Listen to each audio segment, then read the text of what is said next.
ரஜினி ரசிகர்கள் எல்லாருமே ஆவலா காத்திருக்காங்க. தலைவருக்கு 50வது பொன் விழாவை யார் கொண்டாட போறாங்க, எப்படி கொண்டாட போறாங்க?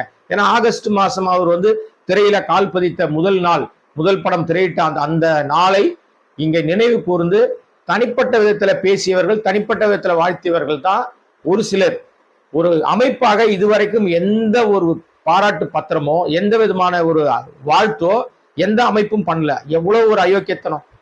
இதை நம்ம பல முறை சொல்லியிருக்கிறோம், மீண்டும் அதை தெளிவா சொல்ல விரும்புறோம். ஏன்னா இதுவே நம்ம மறைந்த கேப்டன் மட்டும் அவர் இருந்திருந்தால் இந்த நேரத்துல, உண்மையிலே சொல்றேங்க, அவர் நிஜமாவே கேப்டனுங்க.